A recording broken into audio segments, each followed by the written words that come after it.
Ready? Hey guys, welcome into another episode of R&R Talking Football. I'm Ryan, I'm Ryan Moran. and today we'll be bringing you guys Wildcard Weekend preview, and also we can talk about the All-Pro team which just dropped today. And since our last episode, actually, two more coaching vacancies, as Joe Judge was fired a few days ago, and David Coley of the Texans. So we are now up to 8, which is pretty high number. A whole lot. Yeah, so a whole lot of turnover in the NFL, which is not really anything new, but eight's quite a number, and that's not even throwing in general managers. So a lot of teams shaking it up this offseason. Absolutely. Yeah, it should be interesting. There hasn't been one hiring yet. Like we even discussed the other night. I mean, there's really no one candidate in terms of head coach that jumps out a ton. So I feel like it could even be a wait to see one get hired here. I do think Flores is going to get hired by one of these teams. He feels like I agree.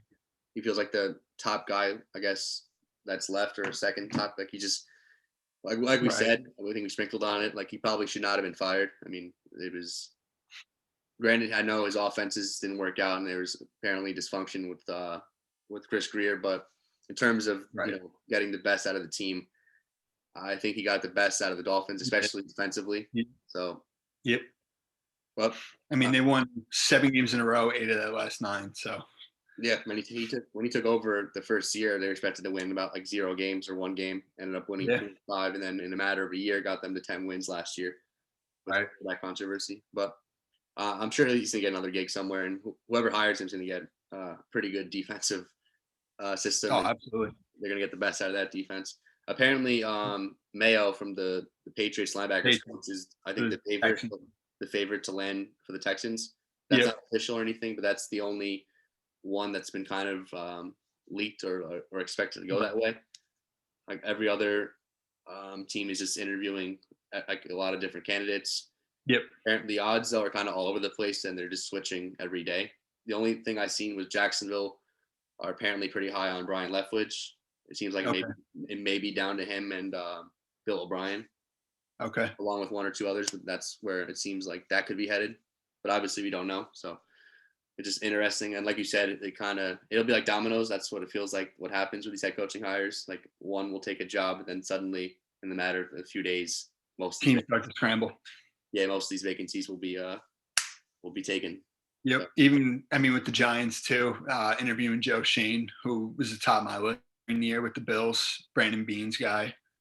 Um, Ed Dodds, I feel like in terms of GMs, strictly talking, I wonder if this year Ed Dodds finally gets a GM job. Obviously, who's been with Chris Ballard and the Colts, Mike Borgonzi, who's been with the Chiefs, and Brett Veach, excuse me. So should be interesting to see how all these dominoes. I mean, I feel like last year we were scrambling to hire Salah, right? I mean, we were nervous. yeah. We were trying to get it done fast, and this year, I mean, it's like a long, slow process, which to me isn't a surprise. Like I said, I am not outside of Flores, and I said Jim Harbaugh the other night. I don't really feel any of these guys, do it for me in such a big way.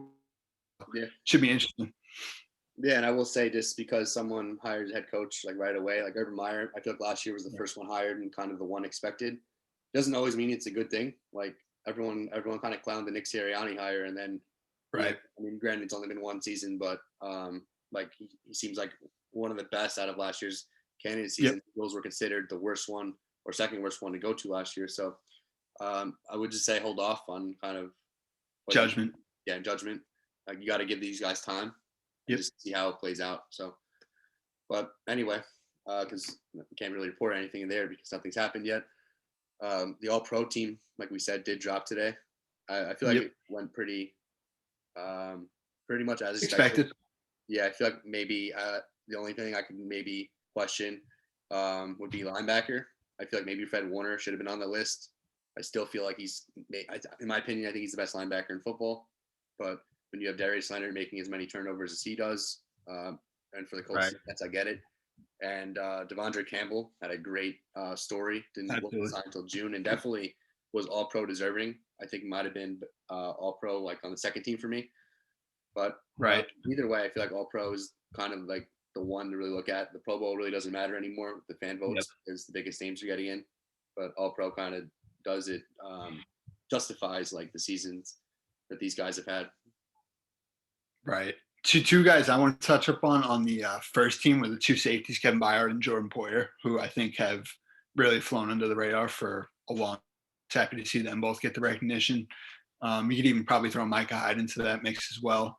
I think the receivers, they really hit on perfectly with Devonta Adams, Cooper Kupp, and Deebo Samuel on the first team, and then with the two obviously LSU teammates, Jamar Chase and Justin Jefferson on the second team. Feel like they really hit on that well. Something we alluded to beforehand. There was not even a second team running back. Like after Jonathan Taylor, maybe Austin Eckler was the only one we were thinking of who was worthy. But other than that, I mean, not a ton of guys there really making too great of a difference on a superstar type of level, like those 5 receivers I had mentioned. Obviously, Aaron and Tom, I would agree, are still probably the best 2 after all these years. That's really it. I mean, I guess like we were saying, Nick Bosa was, I guess, tough to leave off. But then you look at, Robert Quinn and Max Crosby on the second team, who both really had great years. It was overall, I mean, not really too many complaints. I'd see AJ Terrell getting some love there on the second team as well. Really had a big year. So yeah, I mean, overall, I feel like it's good with me. Rashawn Slater, was happy to see him get on.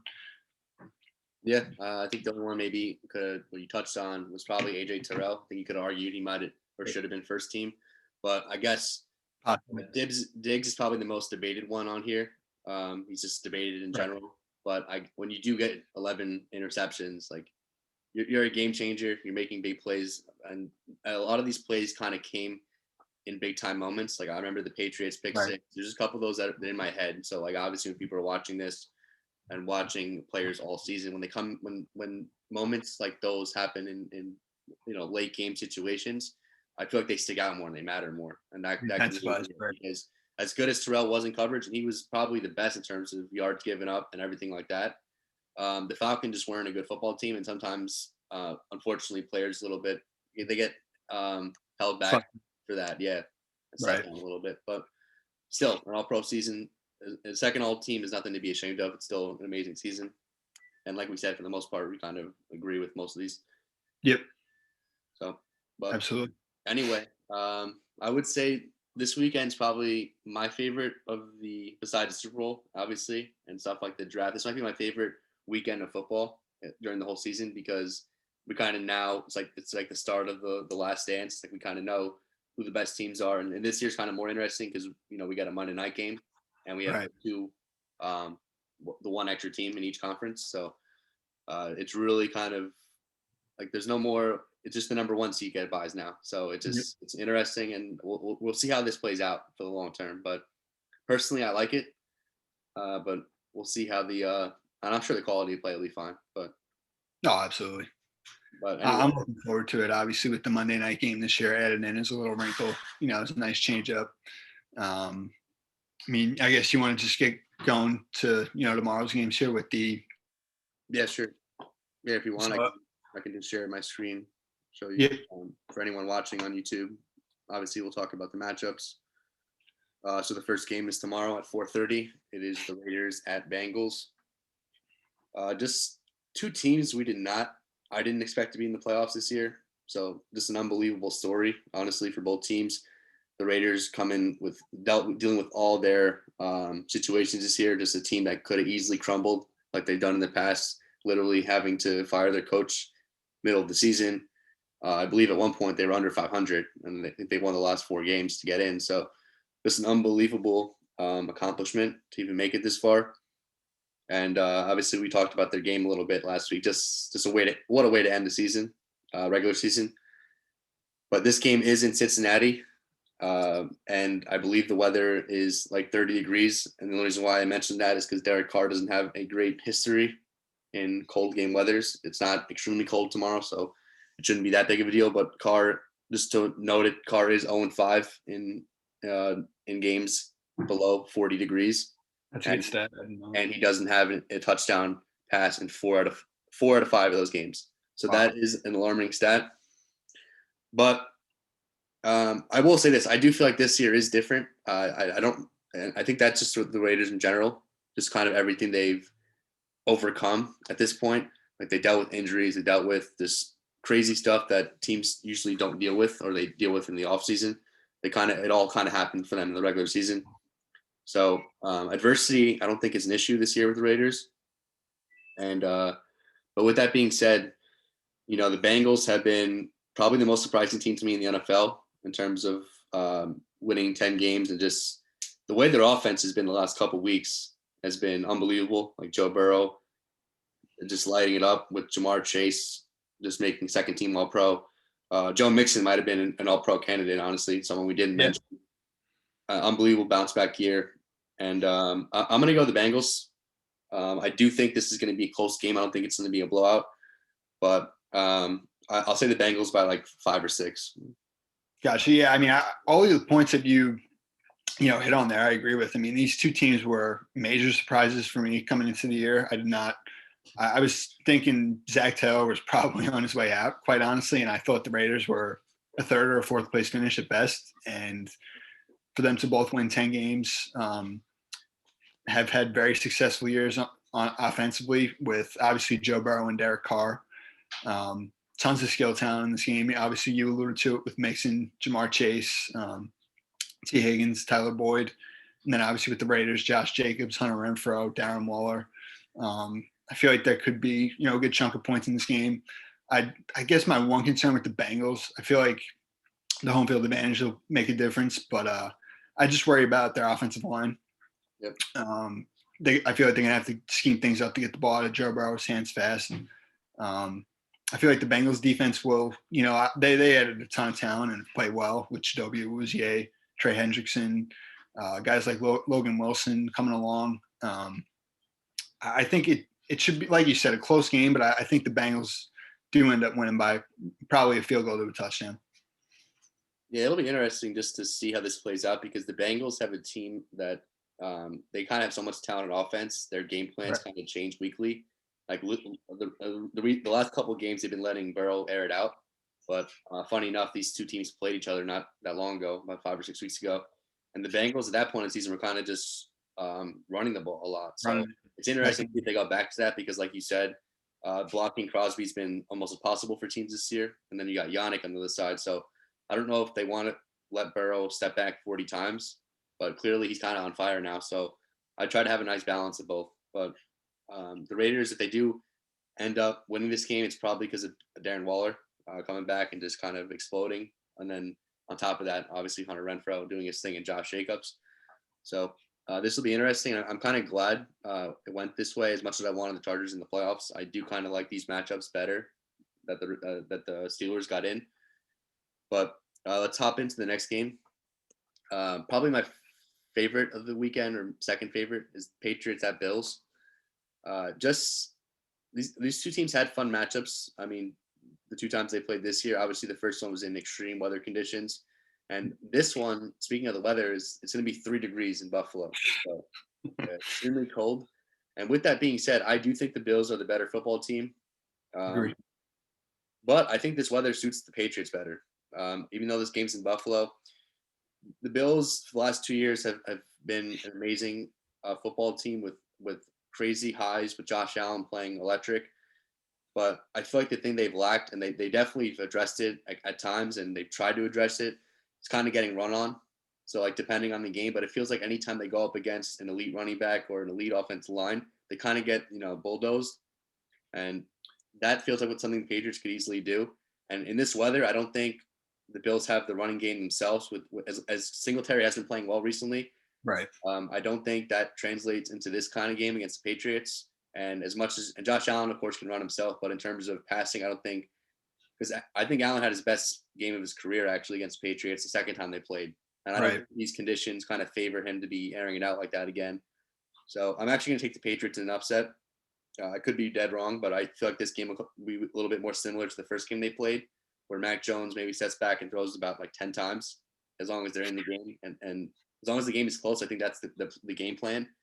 And until the Bills actually stop Damian Harris and the public Stevenson and Bolden, I think if the game gets close, or the game is close and they're kind of hanging around, I think it just favors the Patriots.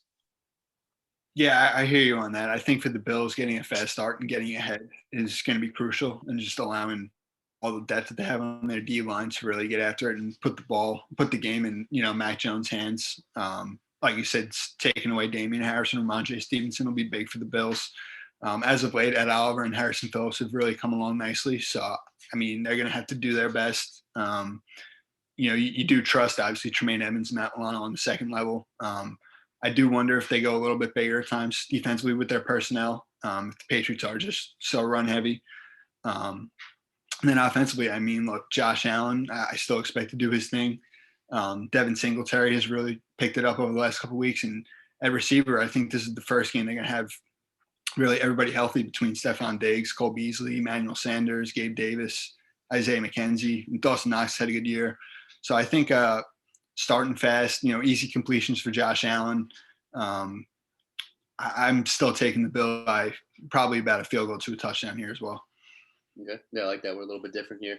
I will say the Bills because the AFC this year is kind of like all over the place. Same thing with the NFC, but I feel like unlike previous years, now the Chiefs could still make it back because I don't want to say anything now, but the Chiefs we've seen this year have not been the Chiefs of the last 2 years. Right. So I feel like the AFC is open, and the Bills probably are the best team overall. Yes. So I think it would be a clear disappointment if they get knocked out this weekend. Agree. Let's go over to Sunday where we have 3 games. Eagles at Buccaneers. Yeah, the Eagles-Bucks game, I mean, obviously you alluded to it earlier there with Nick Sirianni and just how, he's kind of similar to the Raiders and the Bengals. I mean, I was expecting them to be a bottom team in the league. They've really established, who they are running the football with Jalen Hurts, that big offensive line, the amount of running backs that they can throw out there. I feel like it's someone different every week between Miles Sanders, Boston Scott, Kenneth Gainwell, really whoever. And I mean, just defensively, I mean, obviously in the trenches, they're very, very capable of dominating a game. And on the back end, they've gotten good years out of Darius Slay, Vontae Maddox, some of those guys. So, I mean, they've definitely had a good year. I trust Tom Brady and the Bucs in the spot, the veteran team. I think the more talented team, definitely. And, hopefully, healthy Leonard Fournette can make a difference. You expect Mike Evans and Gronk to do their thing. And, I expect the Bucs ultimately to win this game by at least a touchdown. Yeah, so this is interesting because these are 2 teams who played each other pretty early on in the year. And I do think the Eagles are a team that got much better since then. They've kind of grown up and played much better, especially with the run game you mentioned, because when they played each other at that point of the year, Eagles weren't running the football much. It was really just Jalen Hurts. But since then, the Eagles have gotten an identity. And in the last couple of years, under Todd Bowles especially, I think the Bucs would have easily won this game with the run defense. But the Bucs are they're pretty banged up. Now there are guys returning. This is not the Bucs team of last year either. Right. No Chris Godwin here. Antonio Brown just got cut. And the Bucs defense over the last couple of weeks and the run defense department hasn't been as good. Like we've said, obviously they're still top 5 in the league, but it hasn't been the number 1 team. And the Eagles are the number 1 rushing team in the league with a great offensive line. There is a recipe for me picking the Eagles, but I just can't bet against Brady. But I do think this game is going to be kind of a game where people don't expect to be close, and I do think the Eagles have a chance of winning this game. I feel like last year when Washington played Tampa, that was like a way too much close game, which people didn't expect. But this wouldn't shock me if the Eagles did win this game somehow, because the Bucs are dealing with a lot. But at the end of the day, the Bucs have playoff experience. You're with Tom Brady again. You just feel like Brady's probably going to do enough just to win this game, and it'll probably honestly be Gronk, because even Mike Evans, I feel like Darius Slay did a really good job on him the first time they played. Right. And now they don't really have as much with injuries to Godwin, and Grayson's also not playing. Brown's gone. So the Bucs still have talent. Fournette, someone you mentioned, I feel like he's been incredible his whole entire career in the playoffs. So this seems like a big moment again for him. And the Eagles defense is kind of, while secondary's played good, I feel like the linebackers are probably going to get taken advantage of. And Gronk's probably going to be the X factor in this game. Right. Gronk has a big game. The Bucs should win. If the Eagles can somehow maintain Gronk, they got a shot. Yeah. All right. The next game is probably my favorite of the weekend. I think this is probably the most talent going against each other. Obviously, it doesn't mean teams, but in certain positions, this game is absolutely crazy. Like we got Trent Williams going against Randy Gregory and Demarcus Lawrence, depending on where they line up. Deebo Samuel just made the All-Pro team. George Kittle was an All-Pro. Trent Williams, he's the best left tackle in football. The way Dallas have played this year, like Zach Martin, there's just really good football players in this game. This is I feel like a lot of people are picking the Niners to upset, and it almost makes me want to pick Dallas, even though Dallas has been such an up and down team the last couple of weeks, especially offensively. I don't think the Dallas haven't been able to run the ball the last month and a half. And part of that is Zeke's injury, and part of it is the line hasn't been playing that well in terms of run blocking. And I don't expect them to find much success here against the 49ers. Agree. So if the Cowboys do win this game, it's going to be they have a good defensive performance, and CeeDee Lamb and Cooper have big games, which is possible because the 49ers cornerback is probably the worst part of their defense. But I'm going to pick the 49ers. I do think the Niners I just feel like the Niners, even though Dallas' defense is really good and I like what they've done, I just feel like Deebo Samuel will make enough plays in this game. Ayuk's been heating up, and then I feel like this might be a big Kittle game. So I'm going to go Niners here, but I'm only going to go by a field goal. I think this is going to be a really close game. Yeah, I'm with you. I'm taking the Niners by a field goal. I trust Kyle Shanahan and just the juggernaut of a running game that they've got with Deebo Samuel and Elijah Mitchell, I know he was on the injured list this week, but I think he's going to play. You trust Jimmy G, George Kittle, Brandon Ayuk, Juwan Jennings has made a ton of big plays for them here down the stretch. Obviously, you alluded to it with Trent, and he should go in this game. I know Kyle Shanahan said it's likely. When I heard him, I think it was yesterday. And their defensive run, obviously, with Nick Bosa, Eric Armstead, DJ Jones, Arden Key, they're really getting after it. And like you said, the Cowboys have had some struggles. Zeke is really not the same. I feel like you're not able to make Tony Pollard the lead back, I guess, just with who Zeke is and everything. Dak obviously had a great start to the year, and there were some inconsistencies down the stretch. He heated up 2 of the last 3 games. And you said it with Amari Cooper, CeeDee Lamb, Dalton Schultz. I mean, those guys are going to have to make explosives for them in this game against that 49ers secondary. I guess we'll see, if Jimmy Ward's Kwasi Tart, any of those veterans can make plays. And it should be a fun game. I agree. I think this is probably the best match for the week, or the most, intriguing at least. One we didn't mention either, but I forgot was Parsons. Just the way the year. Yeah, Michael Parsons. Yep. I feel Randy like Gregory have to win, especially if they can put him kind of match up against a guard. He can, swim by and just kind of make a game-changing play because they're going to need that in this game. The one person that you mentioned I don't trust is Garoppolo. I know he's been clutch in years past. To come back 17 points is big. Like I'm not going to discredit that at all. I'm just saying I do feel like the Cowboys can kind of like take it to him, like with their defensive front. They can kind of rattle him and keep him in the pocket and stuff. But like you said, we'll see. I do think the Niners I just feel like Kittle and Deebo will be a little bit too much. Yeah. And the final game of Sunday is the Steelers at Chiefs. In my opinion, this is probably going to be the worst game of the week. But I will say that there's been a lot of talk on Twitter. Big Ben himself has said the Steelers are kind of living that underdog story. Like Big Ben kind of came out this week and said we have no chance, right? So let's go play. That kind of makes me like the Steelers not to win, but kind of keep this game much closer than people expect. And that doesn't always happen in the playoffs, but obviously these teams played each other only about 3 weeks ago, and the Chiefs blew them out. Yeah. So, but the Chiefs are another really inconsistent team this year, and while they have had stretches of good play, defensively they started off the year terribly, and then I feel like they went a good month or two where it was kind of the defense is really good again, and then toward the end of the season the defense is falling off a cliff again. So. What Chiefs team is showing up, because I don't trust the Chiefs. I don't think they're going back to the Super Bowl. But with that being said, now, of course, there's a scenario where TJ Watt and them can dominate and the Steelers defense can keep it in, and Big Ben, they run the football and they just make some good plays with Deontay Johnson and Claypool. So I'm going to go Chiefs by a touchdown, but I feel like this game I feel like we said this with all the games, but I feel like the Chiefs won't pull them out, and it'll just kind of be the Steelers hanging in there a little bit, probably making the Chiefs uncomfortable. Right. I like the Chiefs by 10 in this one. I definitely think it'll be a much better game than a couple weeks ago. Look, I mean, TJ Watt and Cam Hayward can make things very difficult on Patrick Mahomes. Chiefs aren't going to have Clyde, I'm pretty sure. Yeah. I'm not 100% sure, but especially if he's not good to go. Big plays from Tyreek, McCole Hardman, and Travis Kelce in the passing game will be needed against that Steelers back end. And look, the Steelers, obviously, Ben, I don't think has a ton left, obviously, but between Najee Harris, Deontay Johnson, Chase Claypool, Pat Freiermuth, and getting Juju back, getting the ball into their hands, creating things, I think is really what gives them their best chance. And obviously, like I said, allowing Watt and Hayward to get after it up front. Yeah, something to note actually.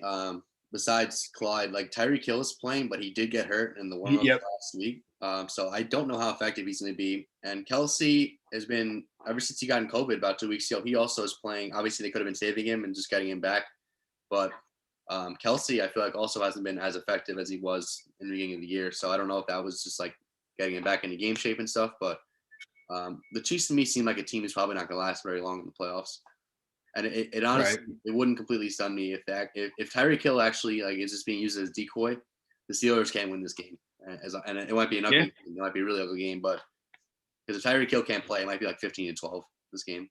So, but that's why we'll see how it goes. I hope it's a good game because that's the Sunday night game. So, probably another fun game, a division game.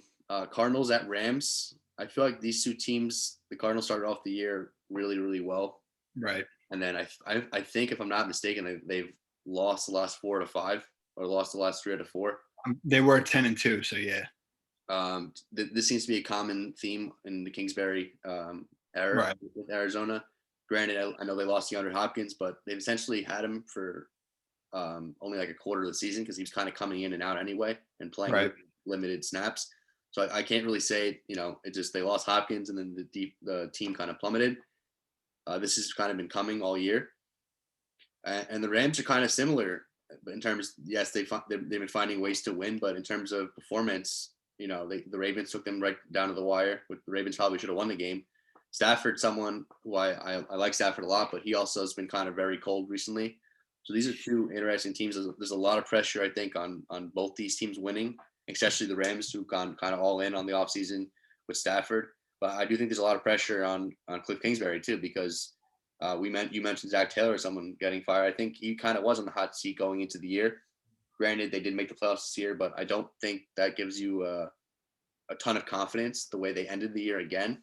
Right. So I feel like maybe winning a playoff game would definitely take pressure off either of these two teams who wins. But just going into the matchup really quick, I went back and forth with this because of the way Stafford's been playing, but I'm going to end up taking the Rams and Stafford. Not by much, because it wouldn't surprise me if he continues to struggle and the Cardinals just find a way to win. But I feel like the Rams just have more in terms of like Aaron Donald. Like I feel like Cooper Kupp just had an unbelievable year, like an all-pro type of year. And I Van Jefferson's made plays when he's been given the chance.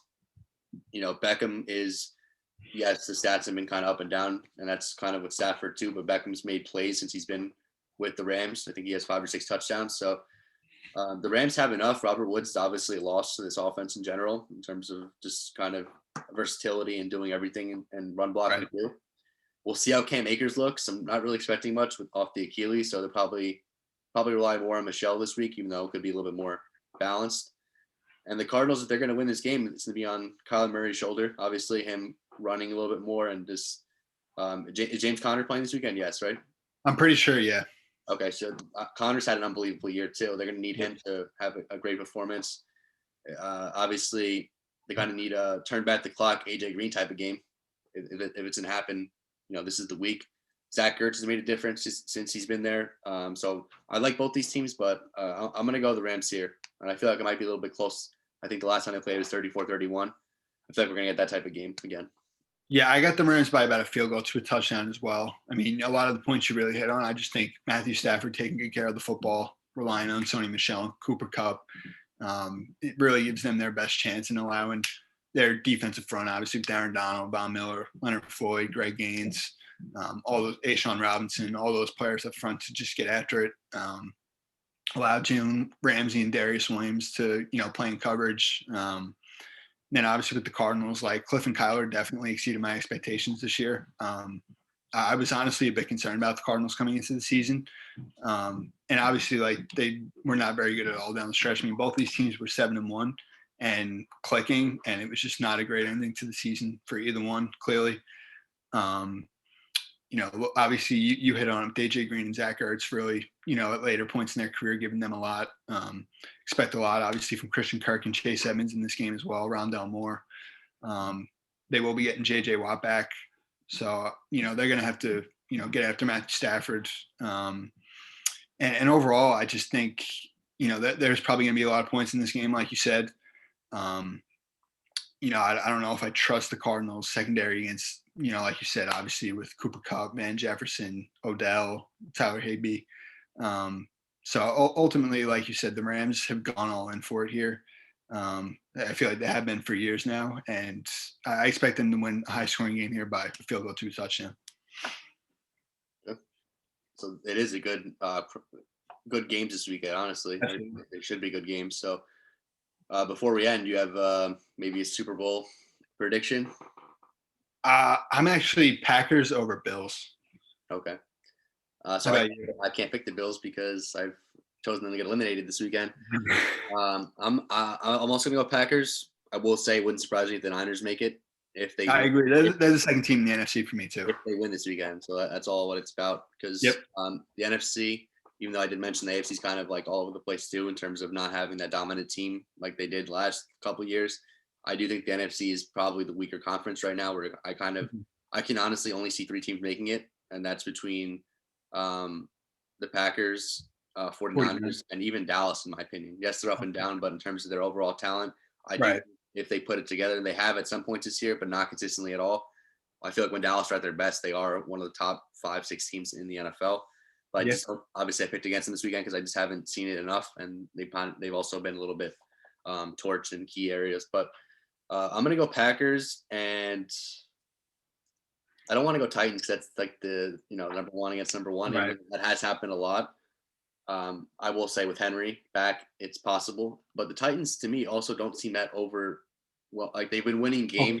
Yeah, they don't seem like that great of a team. Like they keep a lot of these teams close. But with that being said, though, they've had beaten a lot of the playoff caliber teams, so that's also something to monitor. Maybe they just kind of play down to competition, whatever that is. The NFL's tough, but I'm actually gonna go. This is tough because if I had the Bills being eliminated, then I'm actually gonna go. I'm gonna go Packers and Titans because the Bills probably would have been my other team. I'm just looking at just based on who I have advancing. Like the Bengals, they've been on fire, but that's a very young team, right? Raiders, even if it all does. I can't see the Steelers. I can't see the Steelers winning this weekend. Period. So the Chiefs. They could with their experience, but it just seems like it's not their year. It just doesn't feel like the last 3 years, honestly. Like where they were just dominating. The Patriots, like they've been, a couple weeks ago they were like kind of in control of the AFC East, and then obviously since they beaten the Bills the first time, they kind of like gone down. Like I feel like and Mac Jones is a rookie, so there's a lot of pressure to put on him. So I feel like in the AFC there's really only like 2 teams. Probably the Bills as number 1 or 2, and Titans or I can see with like a clear path to the Super Bowl, but it'll be interesting and fun anyway. So that's what makes like the end. I'm kind of glad, even as good as the Bucs were last year. Obviously, the Saints took them down to the wire, but I feel like most people kind of predicted the Bucs and Chiefs last year. This year, outside of probably a lot of people picking the Packers, I really couldn't I don't think there's like and that's not even. I feel like the one team they probably don't want to play is the Niners, the Packers. Yeah. In the playoffs, so like. That would be pretty stunning if the number 1 seed gets knocked out, in like next week, right? The week after that for both conferences. Because that would be interesting because of since the number 2 seed didn't get the bye, neither one. What are the effects of that? Yeah, it's a great point. But just to hit up on the Packers quick, I mean, to me, they're already by far the best team in the NFL, and you're getting back David Bakhtiari, Zadarius Smith, Jair Alexander, Josh Myers, Billy Turner, Randall Cobb, Whitney Merciless. I mean, this team is already, to me, by far the best. Getting all these guys back healthy. I mean, to me, it's just their year. Yeah, and we felt like good about them before. I hope this is the year. It's great having these guys back, but I do think it's probably you have to question their effect at this point, since most of Right. them have missed most of the year. Like, can they play 100%, and are they in like game shape and stuff? But the Packers, I do agree. I think they have been the best team. It's going through Lambeau at this point, so the Packers are controlling their own destiny.